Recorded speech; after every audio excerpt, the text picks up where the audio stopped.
2 தினங்களுக்கு முன்னாடி நம்ம காணொலி சந்திச்சிருப்போம்.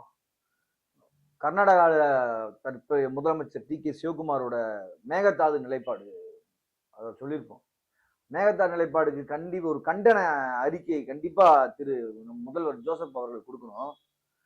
குடுக்கலன்னா, அ அதே காங்கிரஸ் கவர்ன்மெண்ட் இருக்கிற கேரளால முல்லை பெரியாரோட நிலைப்பாடு தமிழர்களுக்கு எதிராக இருக்கும் அப்படின்றத சொல்லியிருப்போம். அதே போல சொன்னது மாதிரியே இன்னைக்கு நடந்துருச்சு. இன்னைக்கு பாத்தீங்கன்னா, நம்ம கேரளாவோட நீர்வளத்துறை அமைச்சர் திரு மோன்ஸ் ஜோசப் அவர்கள் வந்து முதல்ல பத்திரிகையாளர் சந்திப்பு நடந்ததுல கேள்வி கேட்கிறாங்க. முல்லை பெரியாறுல வந்து காங்கிரஸ் ஆட்சி வந்திருக்கே, அதுல முல்லை பெரியாரோட அவங்களோட நிலைப்பாடு என்னன்னு கேக்குறப்ப, முல்லை பெரியாறுல இன்னொரு அணை கட்டுவதுதான் எங்களோட நிலைப்பாடு. இன்னொரு அணை கட்டினால்தான் கேரள மக்கள் வந்து சந்தோஷமா இருக்கணும் அப்படின்ற மாதிரி ஒரு பத்திரிகை சந்திப்பில் சொல்லியிருக்காரு. எவ்வளவு பெரிய ஒரு அற்புதமான செய்தி. இந்த செயலுக்கும் கர்நாடக டி.கே. சிவகுமாருக்கும் இப்ப வரைக்கும் நம்ம தமிழக முதல்வர் ஜோசப் விஜய் வந்து ஒரு கண்டனம் கூட சொல்லல. முல்லை பெரியாறு நிப்பாட்ட இந்த 5 மாவட்டம் என்னத்துக்கு ஆகும்?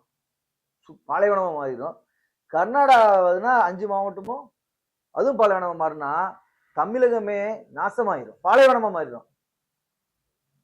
இந்த 2 மாநிலத்திலும் தமிழர்களுக்கும் தமிழ் மக்களுக்கும் தமிழகத்துக்கும் 45 வருடமாக தொடர்ந்து தவறு மட்டுமே செஞ்சு பழையின காங்கிரஸ எதிர்த்து இன்னும் ஏன் ஜோசப் விஜய் வந்து ஒரு அறிக்கை கூட கொடுக்கல? இதுல தமிழ்நாட்டுல 2 மந்திரி எம்என்சி கொடுக்குறீங்க, அவ்வளவு அழகு பாக்குறத தமிழ்நாட்டை சாகடிக்கிறதுக்கா? இங்க இருக்க நீர்வளத்துறை அமைச்சர்கிட்ட கேட்டீங்கன்னா, கச்சத்தீவை பத்தி போயிட்டா நோ கமெண்ட்ஸ் அப்படின்னு சொல்லிட்டு போயிறாரு. யாரு பேசுவாருன்றது ஒரு அமைச்சர் நிர்மல்குமார் போன்ற அமைச்சர்கள் தான் பேசுறாங்க தவிர இதுக்காக நீங்க அறிக்கையாவது கொடுத்தானே ஆகணும். அறிக்கை கொடுக்காத பட்சத்துல அப்பயே சொன்னோம், கர்நாடகாவுக்கு நீங்க அறிக்கை கொடுக்கலன்னா கேரளாவுக்கு நம்மளுக்கு எதிராக வரும்னு சொன்னோம். அது நீங்க நடந்துருச்சு.